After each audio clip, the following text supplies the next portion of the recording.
Lusot na sa komite sa Kamara ang panukalang nagbabawal sa mga pogo sa bansa. Inimbestigahan naman ng Bureau of Immigration ang umano'y bagong modus para makabalik ang mga dayuhang pogo workers. Balitang hatid ni Jonathan Andal. The motion is approved. Inaprubahan na sa House Committee on Games and Amusement ang mga panukalang batas na tuluyang ipagbabawal ang mga pogo. Sabi ng PAGCOR, mayroon na lang 27 pogo na nag-ooperate pero nasa proseso na ng pagsasara. Ayon sa DOLE, 30,000 Pinoy pogo workers ang apektado niyan. May programa naman daw ang DOLE para sa kanila, gaya nitong job fair sa isang mall sa Pasay na may alok na higit 12,000 trabaho para sa mga Pinoy na dating pogo worker.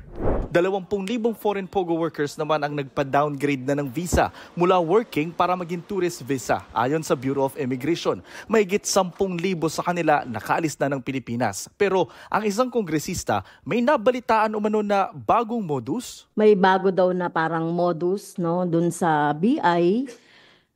Ang tawag ay back-to-back racket. Yung mga lumalabas daw sa Pinas na pogo workers, pinababalik din kapag ayos na yung papers. May ganun po bang, totoo po ba yung ganung report? We have to consult on this, Mr. Chair. Actually, this is the first time we came across that report. Sabi ng DOLE, kinansilan na nila ang nasa 36,000 AEP o Alien Employment Permit sa POGO at kung may natira pa, itinuturing ng expired. Gusto naman maliwanagan ng isang mambabatas, kasama rin ba sa panukalang batas ng POGO ban ang mga special class BPO na gaming companies ang kliyente? Kung nabanggit po ay ito ay emerging na type, diba? Offshore din siya, pero hindi siya parang kagaya ng mga kung paano yung POGO talaga sa ngayon.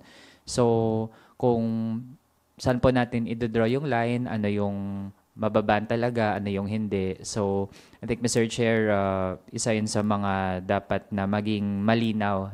Ngayong lusot na sa komite ang panukalang batas kontra POGO, sunod naman itong dadalhin sa plenaryo para pagdebatehan at pagbotohan.